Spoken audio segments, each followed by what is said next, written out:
So this check ball is the detent that goes into right here for reverse. So this check ball rides on these slots right here. Okay, so that's part of this detent. But then on the other side of this rail was these two check balls that one rides in here, and then the pin right here, that's the interlock pin, that goes into this shift rail. So the interlock pin sits inside of this shift rail. Okay, so I pulled that out. So if we were to take it further, we need to know there's two more check balls in here, there's a pin in here, and then there's another pin and check ball over on this side. So there's still more to go in this one bore that we used a magnet on the previous video to pull all that out. Okay, so now we're ready to go ahead and take this apart. Okay, stop. So before I take it apart, I want to mark the top side of everything, because we're going to take all this apart. So we have shift rails, we have shift forks, we even have gears. We can go ahead and start marking things. So I have a shift fork and two shift rails here. I'm going to put a top mark there, top mark there, top mark on this bearing right there, top mark on this, top mark on this, and even on the race.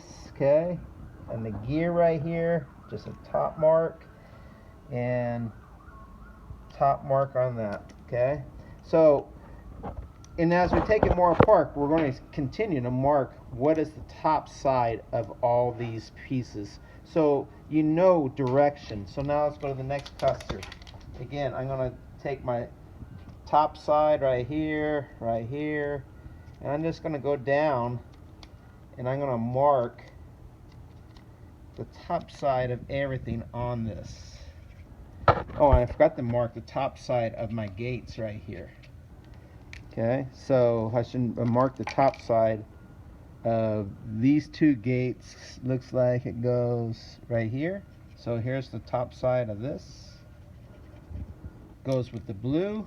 And then I'm going to do the top side of this gate right here, which goes over to the 1-2 synchronizer. So I can't stress enough marking the top side. We still got one more side to do, which is over here.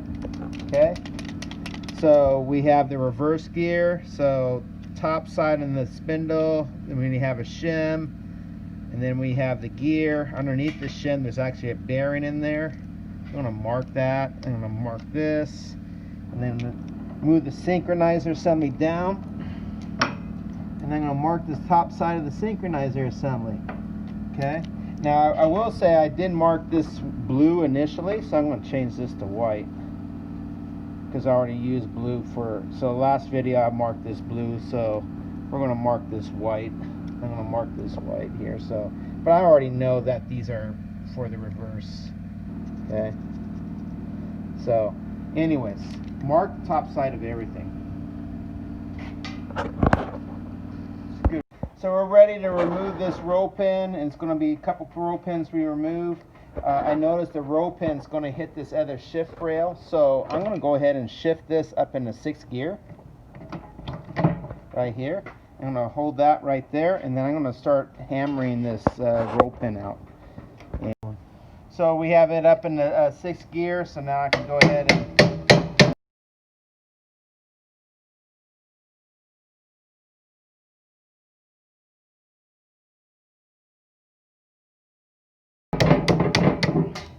there we go. Okay, so the instructions, just to clarify, with that last roll pin, it wanted us to take the fourth fork rod and shift it in the 3rd position. So it wanted us to take this and shift it in the 3rd, bring it down. We actually shifted it up to 6th position. So it still worked. It was all about lining it up into the detent slot. So now we're on to the clip. So for my purposes for teaching transmissions, I'm going to just mark my shift forks. This is the 5-6 shift fork, the 3-4, and then over here is the 1-2. Actually, we'll stay with the color code. So I'm going to go with 1-2 over here. So that way I know which shift fork goes where in case somehow I get disorganized, because there's multiple people working on these transmissions, you know, so we got to make it where it's organized and somebody else could start where you left off. So we're going to mark it like that with the different synchronizers. Okay, gear. Okay, now there's a C-clip now on that. Okay, and that C-clip is let's see, right here. So we're going to go ahead and take this C-clip off. Okay, so now this is kind of hard to do. You need to move this clip around like this. Needle nose pliers works good, and all you're going to do is you're going to slightly tap this, and it should pop off. Hopefully it doesn't go flying too far. This is a clip that a lot of students lose, because when it does come off, it will go flying. There we go. Okay, so there's that little clip. Okay, so I'm going to stick that off to the side. All right, now we got another one underneath.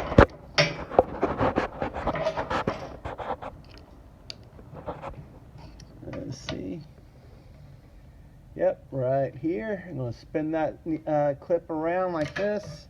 I'm going to take that needle of nose pliers. I'm going to stick it right on each edge like this. And then I'm just going to pop it. And it went flying, like I said. So we found it on the floor, hit the Jordy who's filming in the shoulder. But these little clips, they're strong, so it takes a little pop to pop them off. But when they expand, that stores all that energy, and that energy is released when it goes off the rail, and then so it's kind of hard to control your pliers and pop it and have. So a second person's not bad to have in that situation. So if we come over to the transmission, here it is right here. We're going to flip this around, and we're going to do the one on the top, and we're going to do the one on the bottom. All right, let's give it a shot. That one didn't go too far. I'm pretty lucky there. So there's another clip. Okay, now I can move that up out of the way, and I would argue when you go back together, you're going to go exactly the opposite. So this one I remove the top, then I remove the bottom. This one top, then the bottom. So then going back together, you want to do the bottom, then do the top, because by doing the bottom first, you could push this down, and it will be perfectly lined up for the slot on the top. So going back together, I'm going to install the bottom first, so then I don't have to hold this in place. I just rest it on the bottom clip. So now we just raise this up, shift it into fourth gear, and then I could go ahead and take my pliers onto that clip. Oh.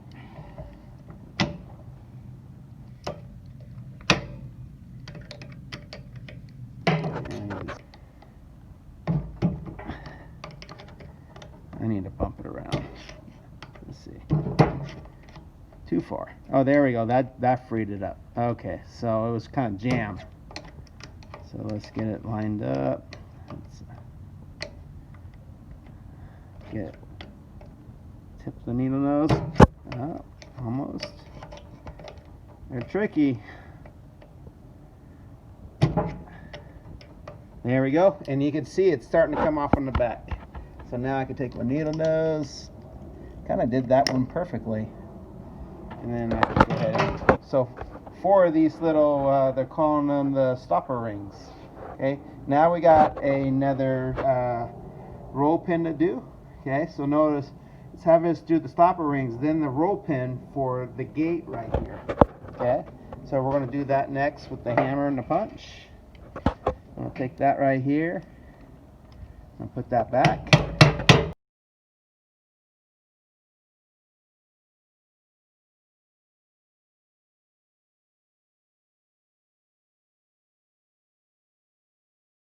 I probably should have read the manual. I will do it after this, but I see an interference here, so I'm going to take this shift fork and I'm going to move it down into the first position, and that will give me the clearance I need to get this roll pin, because it was bottoming out. So let's go ahead and hammer it the rest of the way. hit it. It went flying into the case, so we might not be able to get that roll pin until we pull all the clusters out. Okay, so now let's see where we're at. Remove the retaining pin for the 3/4 using a punch and hammer. It does not say anything about moving this shift fork, but that made all the difference in the world. Remove the stopper ring for 3rd, 4th shift fork, which are these guys. We already did. Pull out the 3rd, 4th fork rod and remove 3rd, 4th shift fork in bracket. So let's go ahead and do that. So I'm going to move these rods out.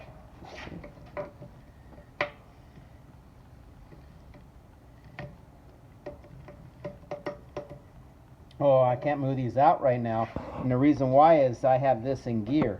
Remember, in order to move anything out, everything has to be in neutral, okay?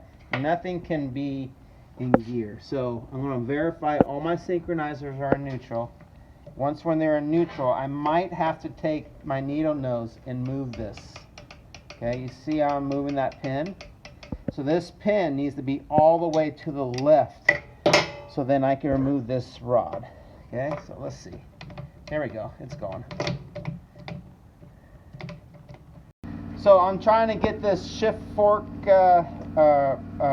shift rail out, and so I remember I had to take this roll pin out.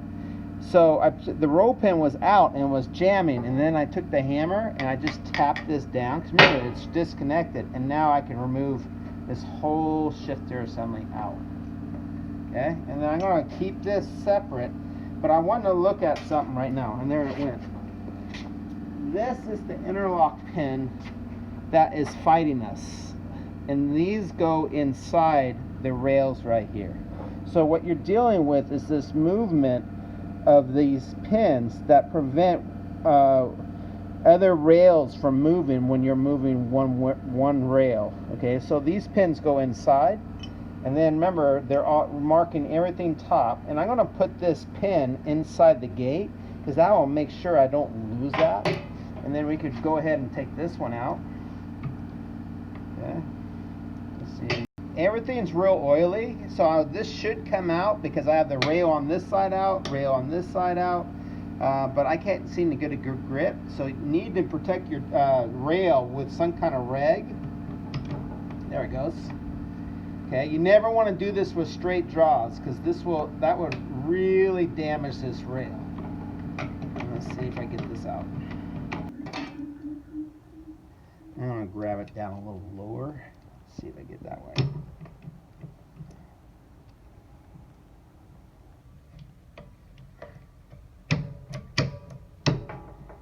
All right, so let's try something else. So I know there's check balls in there, so I'm going to go ahead and remove those check balls. So I'm going to put the magnet in this one, and I'm going to move out those 2 check balls. Okay. So these 2 check balls go right here. Okay. And then this pin, let's see, those 2 check balls were there, and then this pin went here. Okay, and we should have. Okay, so we can't get the rail to go through the shift fork, so I'm actually going to take a piece of emery cloth and I'm going to polish this shaft up, get any burrs that we could possibly causing this problem. So it doesn't take much because it's such a tight fit that you have any little defect in that rail, it's going to prevent this from going up and down properly. All right, let's see how we go. And we should probably, when we're done, we're going to do this whole shaft really well. Okay, so what we ended up doing was we lifted this up onto the case down here, and then we just lightly tap the shift fork down to sand this shift rail, and we're going to need to hone the bore inside the shift fork assembly. So Usually that's not a problem, but you can see that this shift fork should be rotating. Instead it's stuck on the shaft. So we're going to go ahead and hammer this out real quick so we can look at the bore. I think I might have to go this way.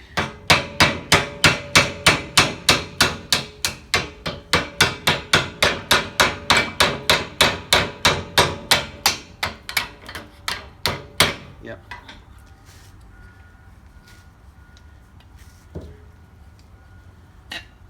Perfect. And let's see, we'll get out in the sun. Let's see what this board looks like. I see a little scrape in the back side back here. So it doesn't take but a thousandths or two to tighten this up. So I'm going to take some paper in there and sand it. One thing to be aware of with shift forks is you always want to verify where the shift fork engages the sleeve and make sure there's no wear. You'll see a little bit of wear there. But anyways, this shift fork is pretty much brand new, so you wouldn't see the wear that you would normally see on a used transmission. Okay. All right, so specifically right around where that roll pin thing is where we're getting hung up on. And I'm gonna just polish this like crazy, working around in a circle.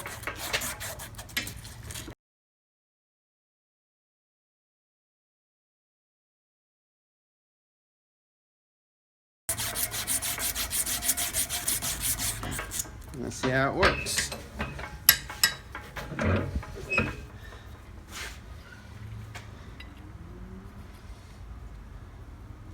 And we still got some machining to do, so we'll get this handled.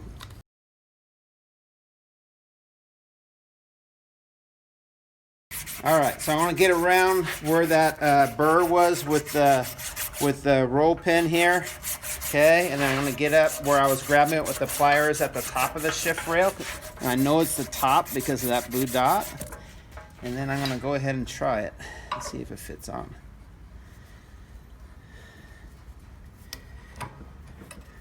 Let's try this out. There we go. Perfect. And right there's the roll pin. So we're good. Top, we're good. And now I'm going to take this and then I'm going to put this through here.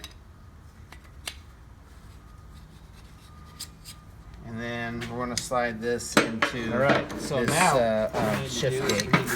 Okay. This last shift fork out. Then we'll have, let's do that. This will be the reverse, and then this will be the 3/4 and the 5/6 shift forks right here.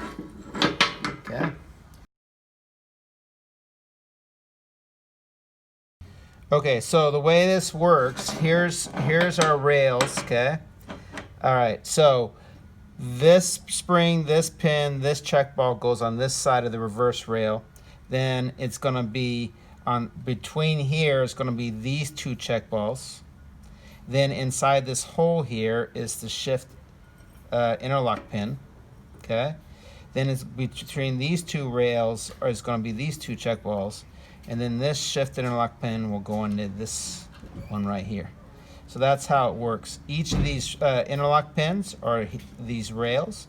The check balls are in between the rails, okay?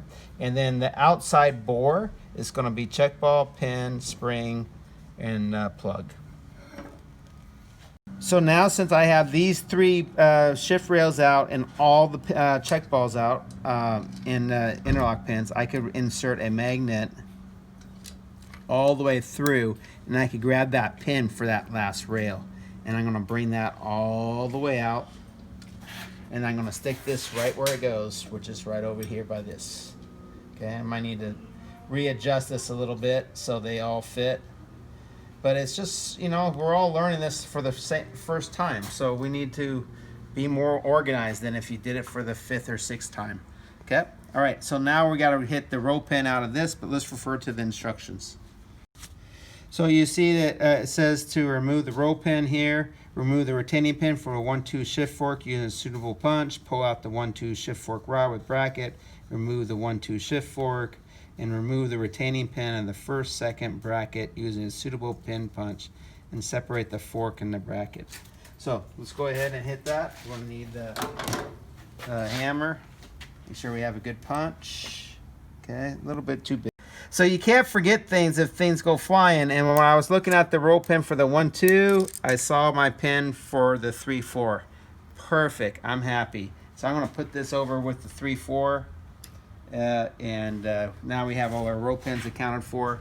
And we can go ahead and drive this out. Okay. So I'm going to put it right here. Kind of brace it.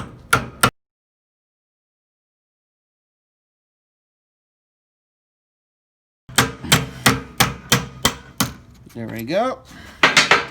Get my magnet. Got that pin out. We're good. Okay, so there's all our roll pins. We got another roll pin right here on this one, but here's the thing. This is attached to the rod. We could actually leave that on there. The instructions did say to take that off, but there's no need to because we know where it goes, and we're really after removing the clusters. So I'm going to just leave that on there and we're good. So then that's our last shift fork assembly that we need to do. So we had our reverse shift fork right here, then we have 3, 4, 5, 6, and then we have our 1, 2. Alright, so now it says to remove the gear components from the clutch housing. While tapping on the input shaft with the plastic hammer, remove the input shaft assembly, main shaft assembly, and reverse idler gears at the same time. So it's been a year since I did this. I think we could kind of tilt these out and leave this here and then put this on. So we're going to try that. Last year too, I remember we lifted it up. So instead of tapping on the input shaft, we went ahead and did this. Let's see. Actually, you know what? We might have to. Hit stop a second. I want to see one. Okay, so we're going to go ahead and I'm going to pry on the final drive. Don't want to pry anywhere near the shift rail holes for the case. Okay, and it should come up. It does take a little bit of doing.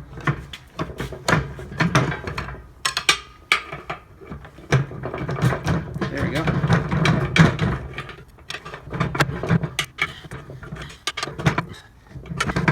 We're all there.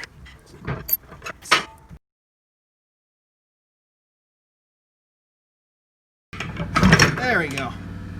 All right, takes 3 hands to get this out. All right, so here's the main cluster. Here is the input shaft cluster. And then this right here is the reverse cluster.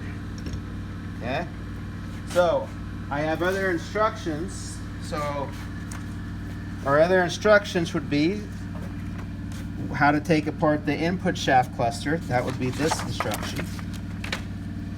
How to take apart the main shaft and gears cluster. That would be this instruction. And then how to do the reverse idler shaft and gears. That would be this cluster. Okay. So 3 different instructions. Our next video will be going over that. Okay. Also, we'll do a video of the torsion. Okay. So this is what I want now is for you to disassemble it to this state, and then for Tuesday's class, I want you to reassemble this back for my Thursday group. Okay. So it's going to be a little challenging, but I want you to take the clusters out. Don't take them apart. Put them back in and put the shift rails back in the lab, so that way it's ready to go for Thursday. So I wanted to show you the shift forks and the rails and the gates without the clusters. Okay. So what I did was I took each piece and reassemble it here, and thank God I did, because I even got everything kind of messed up. I had one gate on the wrong rail. Okay, so the first rail goes the reverse, second rail goes straight through this one, but is not connected to the 3-4. It's connected to the 5-6. The 3-4 is connected to this rail, and then over here is the 1-2. But technically, you know, I want you to assemble it like this so you understand how it goes, which will simplify reassembly. Okay, so this is just a good idea to do. Understand how all the gates go, because you could get the wrong gate on the wrong rail. You get the rails upside down. You get the shift fork on the wrong rail too. So it's just a good idea to understand how things work. Good?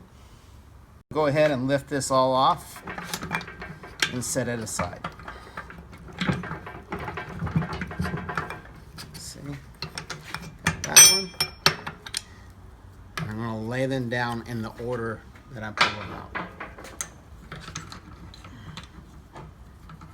And these kind of go together like that. And then this goes like here. Okay, and then we have the last one, which is the reverse shift fork right here. Okay, so I have my clusters right here. I have my shift forks all the way they're supposed to go, and I have a plan.